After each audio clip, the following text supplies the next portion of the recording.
Colby Thicknesse, thanks for jumping on the show, man. We've sort of been, ever since we started, we wanted to get you on the show. Hey, we've been going back and forth with you a bit. So, yeah, it's good to have you finally on, man. Oh, it's good to be on. We've been, like I said, been chatting for a bit about getting on, and finally situation and timing lined up. So now we're here. Beautiful. That's awesome. Right, man. So those that know you, you obviously just had your professional debut, Eternal MMA 55 in Gold Coast, which we'll go deeper into, of course, but this is for people that don't know you as well. So we're going to start from the beginning, man. Go over your timeline of your like how your you got MMA into, journey. That's it. How you started your martial arts journey. First martial art, and just start from the beginning for those that don't know you. Yeah, sweet. So I started amateur wrestling when I was 6 years old down at the local PCYC. I think we're some of you boys trying it now. Yeah, shout out. That's downstairs, doing the old gymnastics room. So every Tuesday and Thursday, I'd go down there, do wrestling with my twin, and I purely got into that because me and my brother, we always used to fight at home. And then Dad got sick of that. So he's like, go down there and fight each other. So I ended up wrestling for, I think, 7 years, like twice a week still. So I competed in the state titles. I won state, won national. I did sort of pretty well in that. But then after that, I was still playing footy every weekend and that sort of thing. But I just stopped growing. I was like 50 kilos wet at like under 13, just getting squashed. So I was like, maybe this isn't the best thing for me. So I finished off, I think we won the grand final last year I played. Then I stopped wrestling as well. Same sort of thing. I just got over it because in Australia, it's a very small sport. There's not a lot of sort of funding, and unless you're in the top 1% of like worldwide, there's even a career in it. And then even getting to there from Australia is such a hard thing. So I might as well go over to try this MMA thing. So I started at freestyle fighting gym, my current gym, still when I was 13. And been out there ever since. I'm 21 now. I started training sort of what I call more full-time as soon as I left high school, because I was just doing like casually the others like 4 or 5 times a week while still doing jiu-jitsu and that. But then pretty much as soon as I left high school, I started doing security a couple nights a week to sort of get that basic income, and just been training full-time since then sort of thing.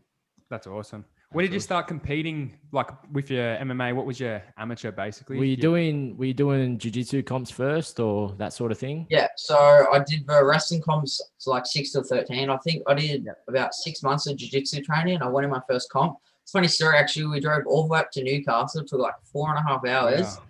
And then I had one match. It was for the state titles, and I picked. It was in a gi, and I didn't know. So the kid tried to pull guard on me, so I picked him up and just slammed him. And then, about like 20 seconds in, just straight disqualified. So Dad had to put up for about 8 hours of driving just for me to get disqualified in 20 seconds. And, that is so funny. He wasn't too happy. That's funny, guys. What about boxing?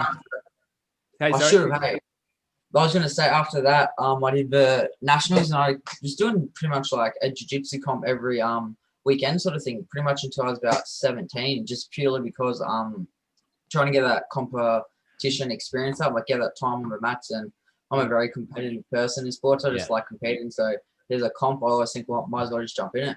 Man, 100%. Awesome. It puts you in good stead for now, sort of further in your career, having that competition experience as well.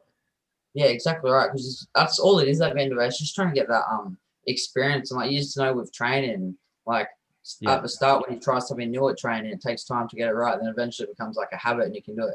Same thing with fighting and competing. You can't always fight how you would like to off your training, but eventually with that experience, you can start getting more comfortable, and then you can sort of, it's a better reflection of your training ability with the more experience you have, I believe.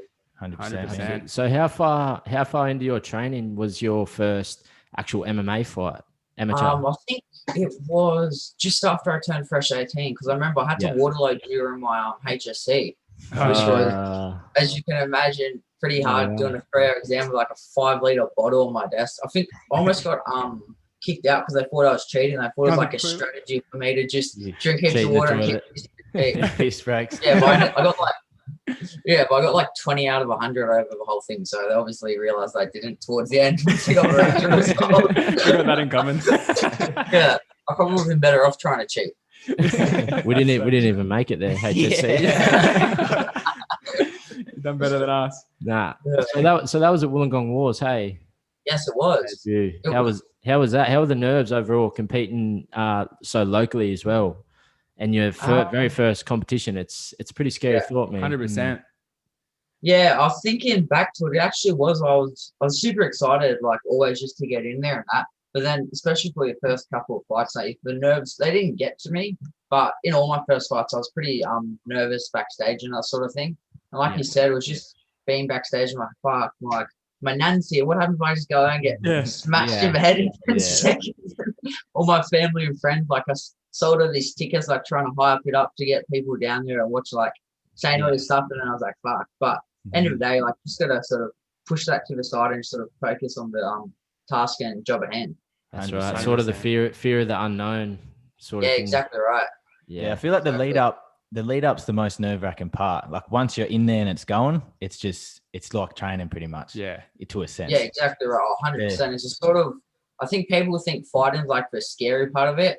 Pretty much fighting's like the best part of it because you can't be scared. You just have to fight now. It's like you said, like get a fight announcement 6 weeks out. So 6 weeks of like, this guy's training just as hard as me, doing everything to try and kick my head in and shit like that. So it's a daunting process. Yeah, that's awesome. So you had a successful debut, and then I think you had 2 more fights after that, and then you come to your first hiccup, I guess, your first loss.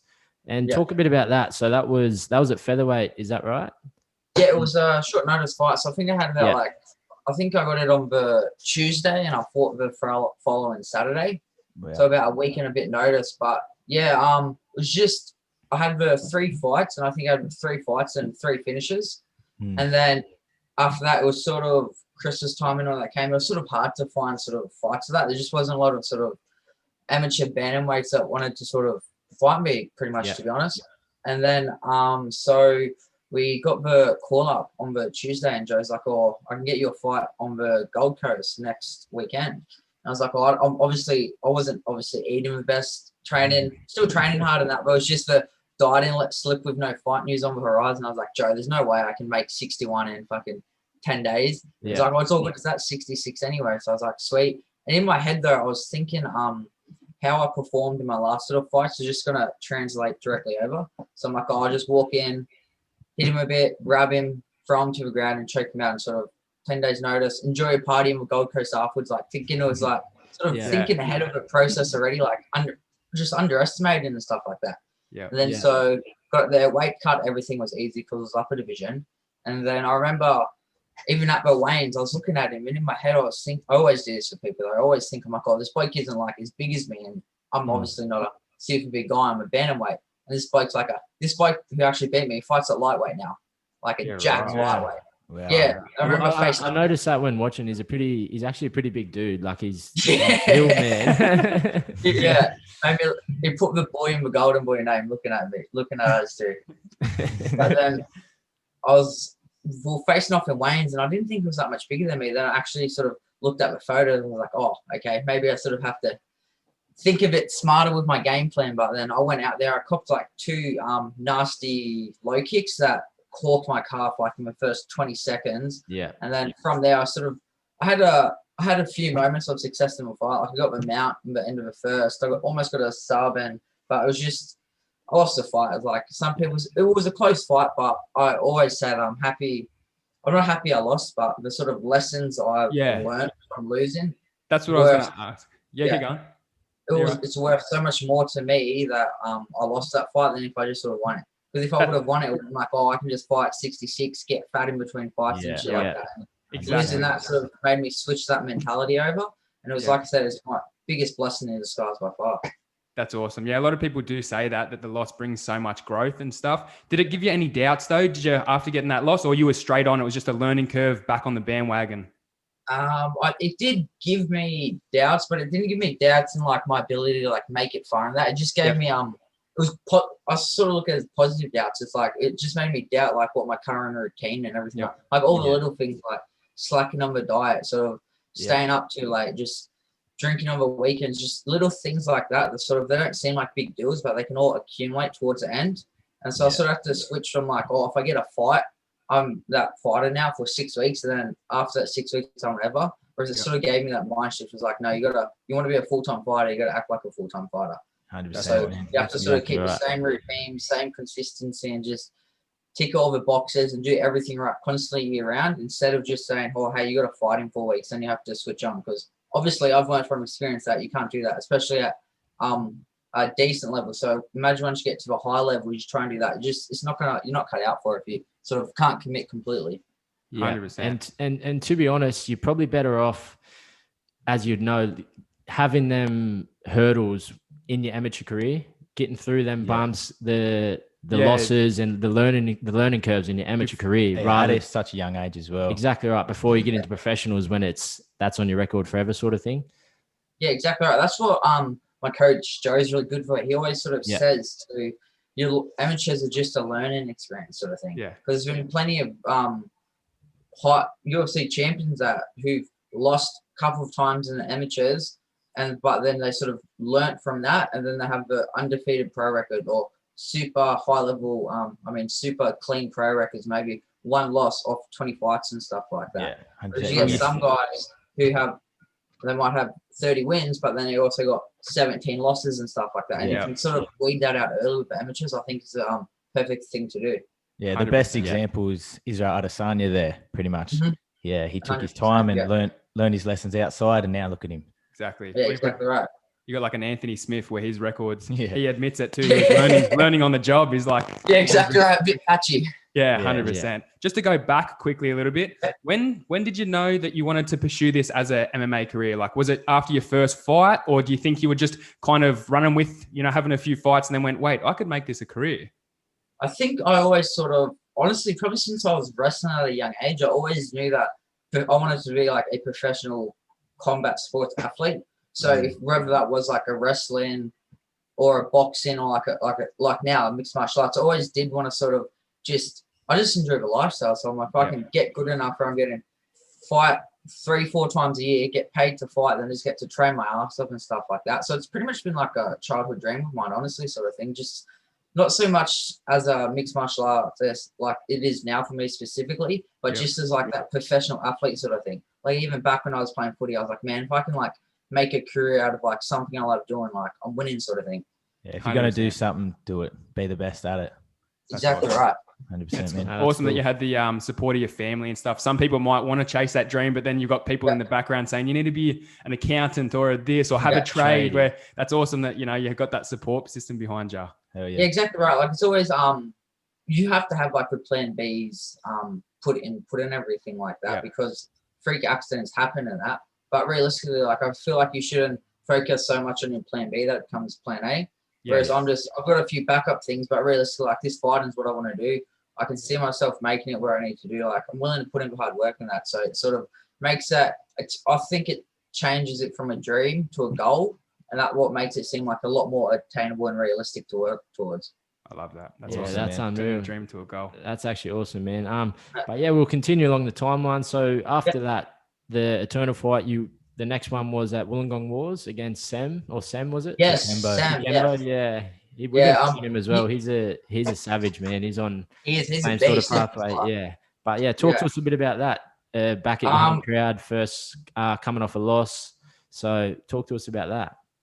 Well, as you should know, it sort of didn't work out too well at the start for me. I got a nasty head kick in about the first 10 seconds, which I think that was still just another inexperienced thing because it honestly probably wasn't up until, it's a bit off topic of this, but it wasn't up until my last fight where I really sort of felt comfortable with implementing my game plan, taking my time and staying fresh in that. Because even that fight then, the biggest issue that I had was I just rushed in because I wanted to wrestle with him. I didn't really try to set anything up. Like I threw a couple of fakes and that, but then I saw like he was in distance and I shot, and obviously if you don't set it up properly, you can get head kicked, and that's exactly what happened. But I remember I got head kicked. Well, I don't actually remember. This is just from footage. I got the head kick. He took me down, got my back. I managed to survive. Then he cut me with a nasty knee, like just above the eyebrow. I remember seeing the photos. After that, that was my first cut, which was a surreal experience. But it was a nasty one, man. It was not fun. Then I remember going back to my corner, and I think the only thing that saved that fight for being like a 10-8 round towards him was that I got the takedown and had a bit of top control at the end. Like realistically, if they gave him a 10-8, I can be like, it's pretty either way 10-8 him or 10-9. Like either way, I wasn't too fussed with it, sort of thing. Yeah, I knew I just had to win the next 2 rounds, and that would either get me the draw if they did give it a 10-8, or get me the victory if they gave it a 10-9. And then just sort of, I don't really remember much about the game plan from that point on, but it was just pressure and get into the cage, try and work him, secure just some takedowns and that, which obviously it wasn't the sort of most entertaining sort of way to go about fighting like that. But realistically, that's like not, for some people though. Like we see the beauty in it. We see the beauty in yeah. all martial arts, man. So 100%. And we were lucky enough to be there, and in your walkout, you probably had the biggest reception of the card. 100%. And and then the first, whatever it was, 20 seconds, we were all just going, no, man, I'm walking out the Backstreet Boys, you just setting up, and then I couldn't. I had to get up after the head kick. I couldn't go down like that after that walk out and that. But then I just sort of held him, got secured about 2 or 3 takedowns each round, and got the decision. So it was a good fight for me, sort of long-term career-wise, because it shows that pretty much what's the worst thing that people get scared of in a fight is sort of going out there, getting knocked out in 10 seconds. But I've been through that.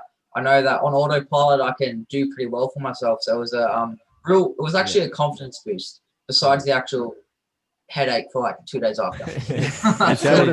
It's sort of a side you don't want to show your toughness to people, but it's important to show, like, and you've come through over adversity, and you've come through the other side and got the win. So it was awesome to see, man. 100%. Exactly. That's what my coach said. He's like, you don't have to. You've already proved you're tough. With your talking about like my fight after, he's like, you've already proved you're tough. You don't need to go out and try and show everyone how tough you are every fight. Let's just try and. Now he tells me, he's like, try and fight, and try not to get hit, sort of thing, and try and hit and not get hit. That's what I've been trying to do. 100%. That's awesome. Just with the timeline, you did do a bit of training out at Tiger Muay Thai. Yep.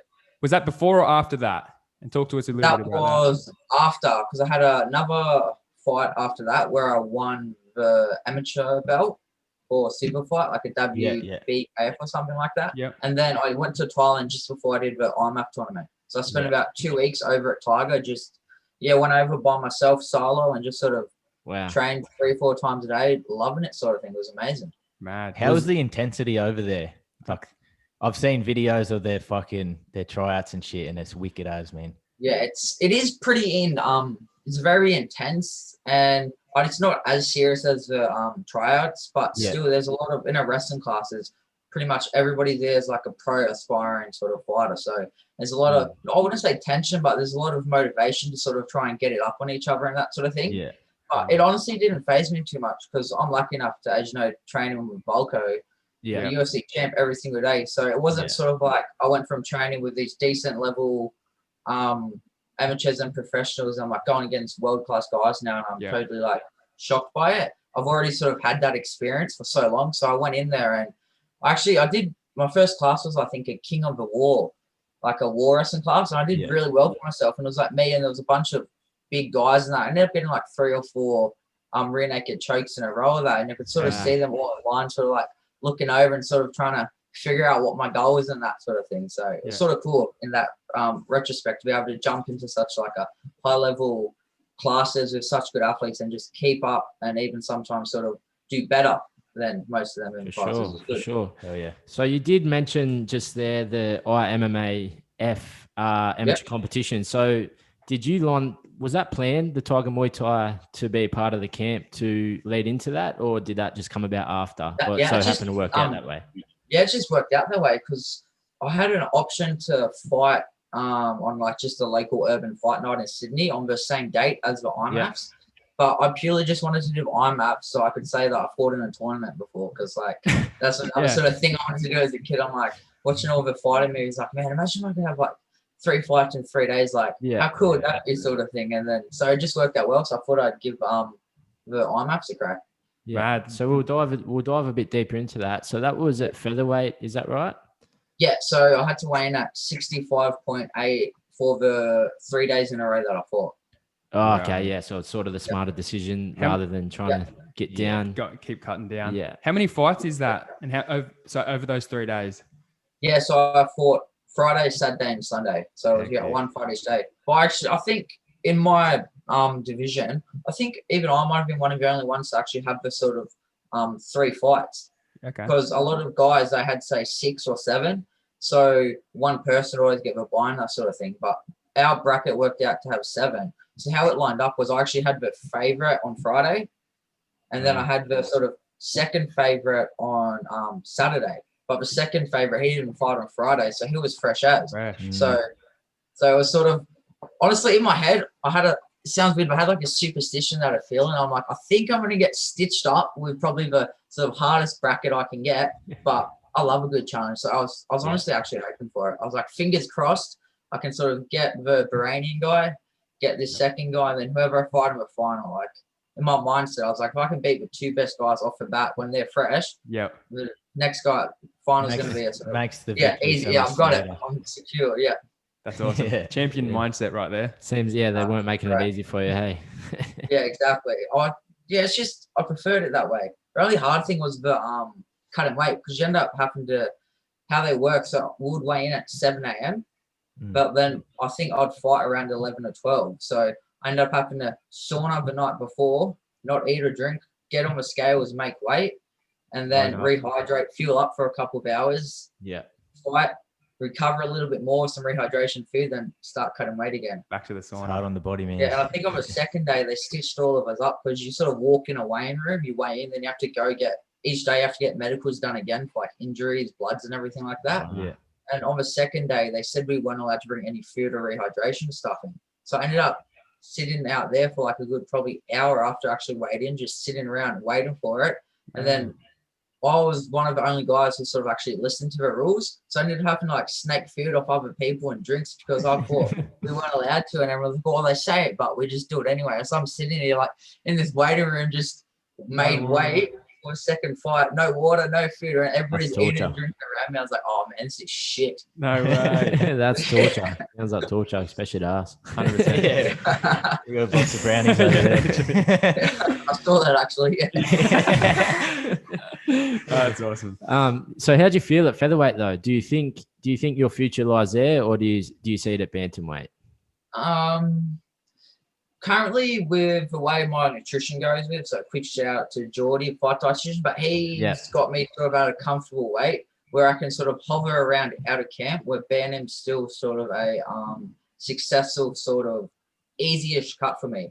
Because this is not many people knew this, but I actually I broke my I had sort of technically broke my back, but it wasn't as bad as it sounds in I think April in a training injury. So I ended up having a 1 mil fracture of either side of my L5. So I was out of action for about 4 months. Wow. So I got heavy. I think, I reckon I would have got to around like 78 something kilos, like easily. I reckon just no training, just it's I can't train, so I'll eat. And I'm like, shit, I'm getting fat. I'm like, who cares then? Like, I'll just lose when I get back to training. So that's why it was good working with Geordie for my last cut, because realistically, it was my biggest cut today, like weight-wise, time, like was a short time frame and everything like that, but still was like by far my easiest cut. And that was me starting from like a real high point, which I'm normally not at. So by maintaining it like this current level, I think bantamweight's going to be like, for this foreseeable future, a pretty sort of comfortable cut in division for me. Yeah, we're going to get into that as well. That's super important, linking up with the fight dietitian, because as we know, he's probably one of the best in the UFC at helping all the boys make weight. So getting in with him, that's perfect for you. Yeah, especially getting with him nice and early too. Yeah, for 100%. Sure. What weight do you walk around at? So normally right now, I think because I like to just weigh myself every day, and I pretty much sit from like anywhere from like 70 to 72. Sort of like after end of training week, I'll get down to about 70. If it's like over Christmas or something, let myself go for a couple of weeks, so I sit around 72 and that sort of thing. Yeah. But anywhere from like 70 to 72 is sort of where I sit pretty comfortably. Yeah, sweet. That's awesome. So we'll sort of move on. So after that competition, you made the decision to go professional. So how did that come about? Was that a personal decision, or your coaches had an influence in that, or? It was actually because of the coronavirus, like because I was actually wanted to go to the Worlds, and I always pronounce it wrong, but I think it was over in Kazakhstan or one of them sort of places over there. Yeah. But then So I think that was meant to be September this year. So I won the Oceanics, and then that sort of put me as like the #1 seed for Australia in Featherweight. So I could sort of make it a lot easier for myself to get over there. Yeah. But then Corona obviously happened, shut everything down. And then me and Joe, but then I had a back injury as well. So that sort of put everything else on delay. We just had to get healthy and fit again first. Yeah. And then Joe said that once the restrictions started easing, that Eternal has a show, and he asked me, did I want to go professional amateur?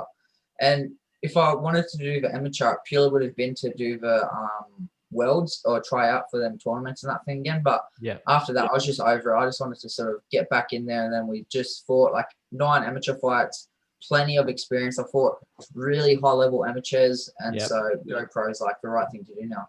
100%. Did you feel any pressure difference? Like, was there more pressure, a bit more eyes on you and that kind of thing? Or was it just the same as the amateurs, you reckon? Bro, I reckon there was less, to be honest. That's mad. It sounds crazy, but like that last, it's full, a full camp and everything like leading up, like most media I've had to done, which obviously wasn't heaps of it, but it was still like a few photo shoots, few interviews and stuff like that. So it was good, but I was just soaking up. Like I was loving it. And it was honestly like, it was so much less pressure. Like even backstage and everything like that. Like I was just so cool and calm the whole time. I was like, man, I was actually thinking to myself, because I normally do get not a fair bit, but a decent amount of sort of fight bit jitters, like get the butterflies and everything like that.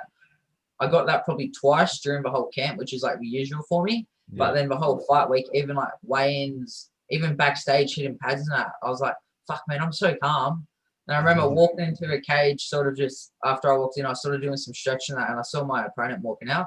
I was like, man, I'm this calm now. This is, I'm like, I've either sort of figured out my emotions, how to control it, and I'm going to perform really well. Or it's just going to be that story of where you hear like GSP talk about how they get no nerves, they get knocked out in 10 seconds. So I'm like, it's either going to be a great thing or a bad thing. But I just turned out, I sort of got the composure that I have in training, and it sort of translates over to the cage now. So it was a positive sign.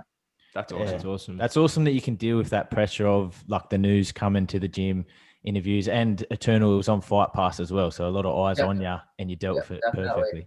That's Yeah, awesome. that's How awesome. was, so you said the camp was one of your best leading up to the fight? Yeah, that's awesome. So, and also, so on the card as well, Nelson fought as well. So how was that? How was that having a teammate on the same card? Air Imperial, is it? Imperial Airlines. Imperial Airlines. That's it. No. How was it having him? How was it having him fight alongside you as well? Oh, it's awesome. Like it always, a lot of times you just have to do a training camp by yourself sort of thing if you're the only one fighting sort of thing. But having someone else sort of going through the work, feeling the same with you with the cutting weight and everything like that, it makes a massive difference. But we had heaps of boys from the gym. We had like 6 or 7 boys to lined up to fight in the month, but just unlucky things like one of our teammates, he made weight for the urban fight. So he cut the weight, and I think they were driving to the event. Then they ring him up like, oh, your opponent didn't get his CSA, Combat Sports Authority, blue book filled out properly. So your fight's off. Injuries happened. South Australia went into that like 3 or 4 day lockdown, which postponed the Apex event. So I think 2 or 3 boys on that, which got cancelled. So had like 7 guys in a training camp, but only 2 of us got to fight. Same thing actually. Trent Gurdon came down to because he was meant to be the main event. So he came down for the last 2 weeks to train with us for that. And then he got knocked back at the border because they went through like his bank details, and so he went for like a Sydney hotspot and stuff like that. So they went from like 7 boys pretty much ordered full fight camps, so only 2 of us got to fight. That's insane. Crazy. That's nuts. Yeah, it's crazy. That's crazy. Just talking quickly about Eternal, did you sign a fight contract there, or do they do like a fight by fight deal? I think it's fight by. I'm just on a fight by fight deal. Yeah, I think mainly because over there the main shows like Perth, Gold Coast and that. So I think they signed the local fighters to that for their contract, so it sort of limits them to them. But because I'm out of state and that, so I'm not sure how it works. But I'm just assuming that way I can still fight on Sydney shows, that's awesome, local shows. Yeah, so because if I signed there, I don't think I'd be able to fight on like if Joe does Wollongong Wars, I wouldn't be able to. So obviously I wouldn't want to do that. That's awesome. That's what we were going to, that's what my next question was going to be, but that's awesome. That's so good. Yeah. Has he got any plans of doing another Wollongong Wars in the future, like anytime soon? I think once he does, because he does enjoy putting them on. Yep. But so I think once all the once things get back to sort of as close to norm as possible. So once it's sort of not limited seating and sort of social distancing laws and that, I think we'll chuck another one on. Mad. Cool, Can't wait. Man. They're always good. Yeah. I just want to go quickly back into the actual fight itself. We want you to talk us through it, man. The shot you landed to put him down and daze him was very reminiscent of Habib and Conor McGregor. The feint. And we said it as soon as it happened. We were like, oh, Habib. Me and Cow were hyped in the lounge room, man. But yeah, talk us through the finish. What was going through your head at that time? I'll go back a bit because it was part of a game plan which sort of overall worked really well. Because we watched a lot of tape on him and we saw he was obviously a southpaw and he had a good left hand on him. A nice long rangy left hand. Yeah. And also when he gets pressured, he like to, if he's not throwing his left hand, he tends to shoot him for takedowns. So the game plan was to just sort of pressure him. And every time I'd circle towards his left, which you're not meant to do, but as long as you're out of range and you sort of, you're doing it and you can't actually get sort of caught with the punch. So I think I did that about 4 or 5 times purely to bait out his left hand, knowing that he would overcommit and miss. And then he would get frustrated and would start trying to look for more things. Then we had a few wall exchanges, and that was all just part of this plan too, just grind him out, get him tired, because I trained super hard, so my gas tank's always there. I landed a few good body kicks as well, and actually pointed one out to him because I hit him with it clean. I just saw him take a big, deep breath. So I was like, hey, I got you with that one. And then I think I landed 2 or 3 more. And then I remember we came off the clinch break just before the finishing sequence. And then we circled back in and it was huffing and puffing. And then Joe and Alex, they just sort of say, 4 down pressure, just like a code word sort of thing, and just on him. So that's all I did. I actually level changed. If you watch the footage slowly, I actually slap his knee with my left hand completely. Right. So I slapped his knee, and then that's why, because we wanted for him to take that hands drop, land a big overhand, and then I've never hit somebody so hard before, so I didn't expect him to actually drop from it. So when he dropped, I was like, I ushered him up for some reason. I don't know why. It was just like, heat of the moment. I was like, stand up. And then I was like, fuck, obviously he can't stand up. He's rocked as. So then I went for a strike. I missed that and he's clinched onto a single. We stand up. I got 2 little short elbows on him. Then a bit of back and forth. Then he actually spun me and I spun him back. And I lined him up for this massive elbow and I completely missed it. And I went flying past him pretty much. And that's how he actually caught onto my single leg again. But then I just hunted the guillotine, took him down, and I think just as I got to turtle, I heard the clappers go for 10 seconds. So then I was like, fuck, this guy's pretty tough. He's not going to tap. I'm just going to have to put him to sleep. So then I've got a pretty good sort of basic, but works very well for me successfully, like back control system and like finish sequence. It's my best position. I think I've got like 4 rear naked choke finishes now with that one. But then so I spun around to his back. I locked it in at the start, but if I had more time, I would have kept the initial grip, but I knew because it was 10 seconds, I wasn't going to be able to choke him out completely with it. So then I had to do a few little readjustments. Got it. I squeezed about 3 seconds and he went to sleep. That was what we were going to say. It must have been so tight. Yeah. Like sometimes you can fight if you got a bit of room, but 3 seconds, man, you're out. That is so tight. That's awesome. Yeah, it was good too. And then I got up, did my little celebration thing, and then I realized like it was actually sort of not in a good way. And I was like, oh shit. And I sort of felt a bit bad for it, but I was like, fuck, end of the day, it's a fight sort of thing. Yeah. Well, it's pretty fitting that you get to finish with the rear naked choke, seeing as we just seen on Instagram, you got your brown belt. Yes. Congrats on that, man. That's awesome. That is awesome. That was a very surprising achievement too. You weren't expecting it? Nah, I wasn't. Nah. Well, because we do a fair bit of gi work outside of camp and that, but I just came from like a fight camp and a boys in camp, so maybe we was doing gi once a week or something else. I'm like, I'll just show up to a grade and somebody to do sort of thing, and they're like, oh yeah. Boom. Congrats, you got your brown belt. I was like, oh shit. Yeah, it's good. Awesome, man. That's awesome. That's awesome. We just wanted to touch quickly, just financially. So obviously it's not that easy when you're coming up in the amateurs and the pros. Do you have a second income? And how important are your sponsors as well? Give a shout out to your sponsors too. Yeah, so I'll go sponsors first because obviously you can't do pretty much anything without them because they sort of pump and for you. So I got the flight dietitian Geordie with all my nutrition and that sort of thing.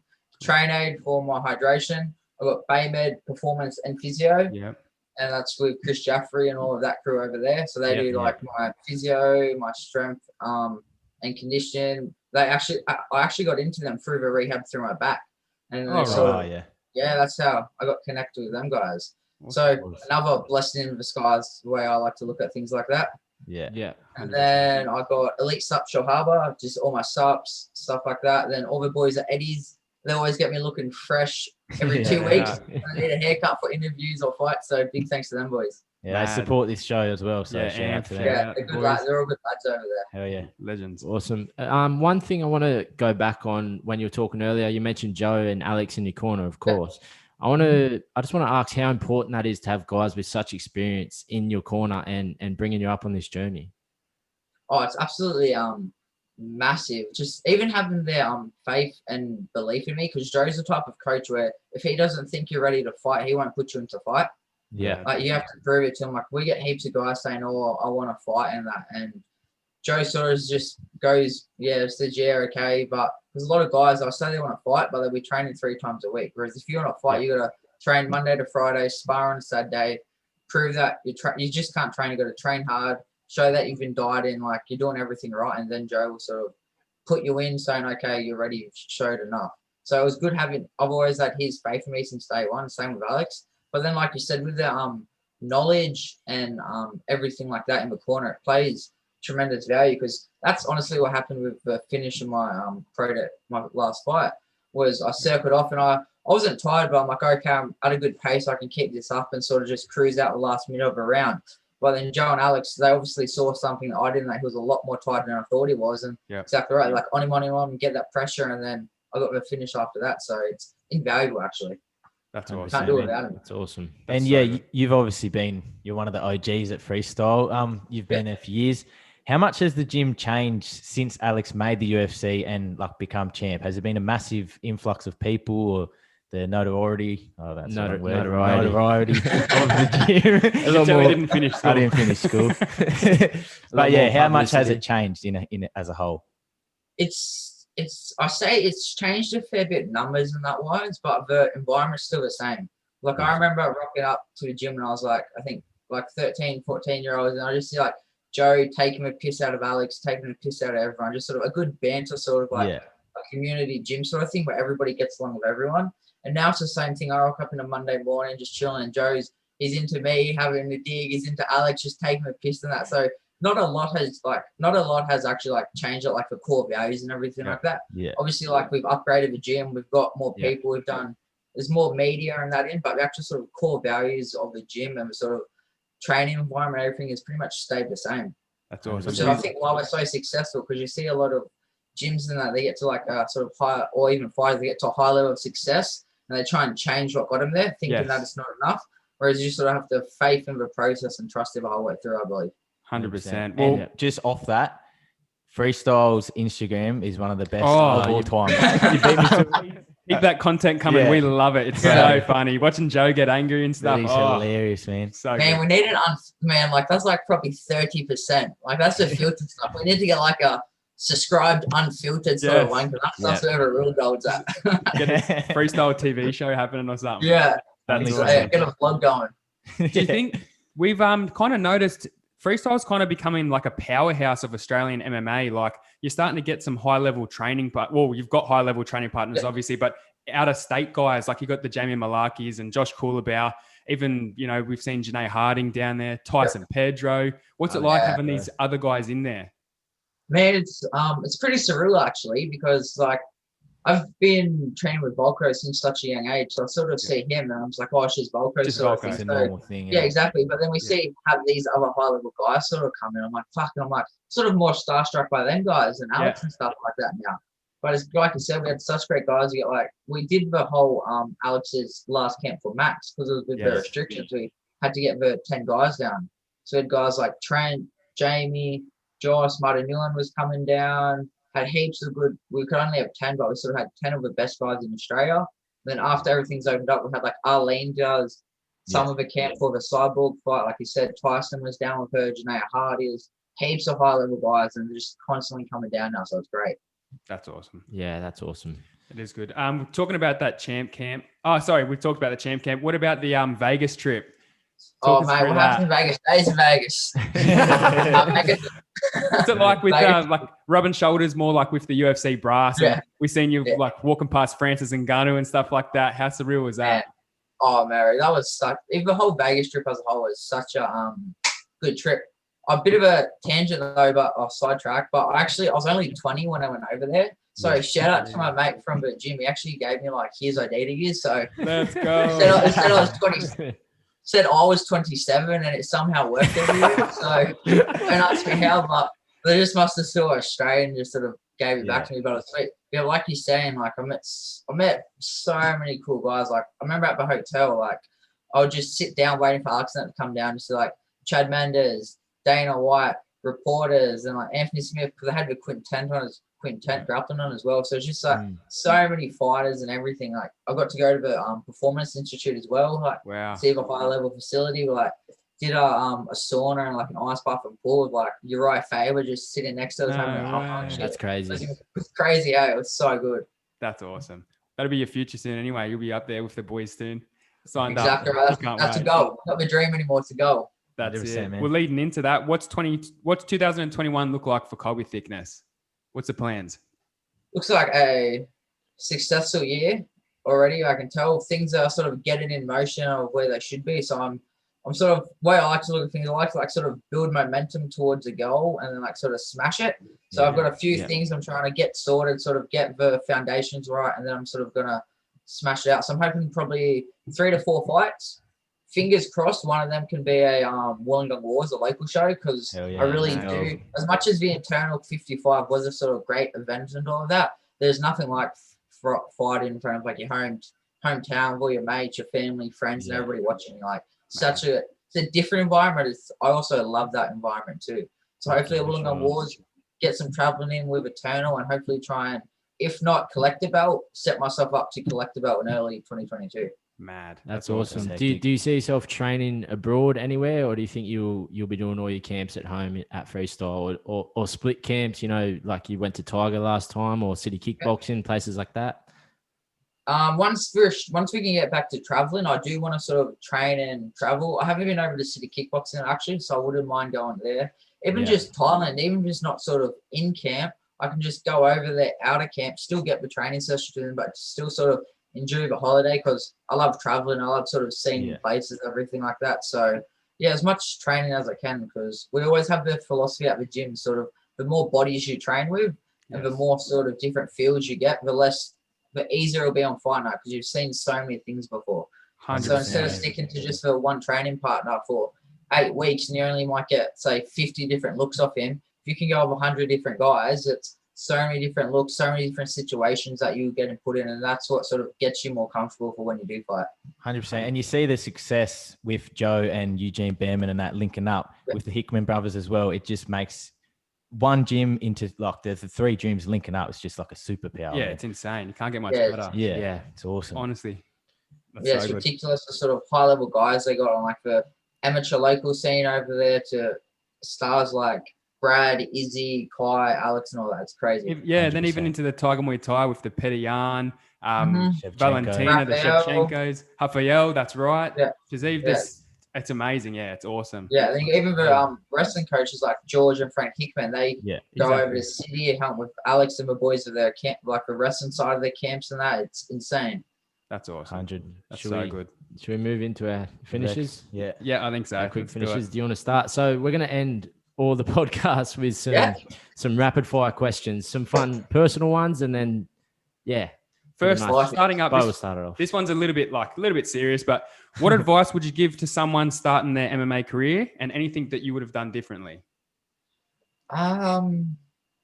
What would I say to somebody starting? Sort of put you on the spot there. Yeah. I would just say be comfortable and be ready to try and lose and put yourself in vulnerable positions at the gym. Because the biggest thing I see with guys coming up is they're too focused on trying to win every battle in the gym, that those sort of, if they can outmuscle a guy and do the technique wrong to win, they'll rather do that instead of doing the technique right. And short term, that's good. You're winning these little battles inside the gym every day, but long term it's very detrimental to you. So I just say get comfortable losing and put yourself in vulnerable positions. Love it. That's exactly true. Yeah, like jiu-jitsu, I'm one of the smaller ones there, and some people just they just hold me down. I'm not strong enough. Yes, I can try and hold you for 5 minutes. You're not nothing out of this. I got nothing out of this. Like, what's the point? Yeah, exactly right. That's really good. And then I'll ask another fighting one.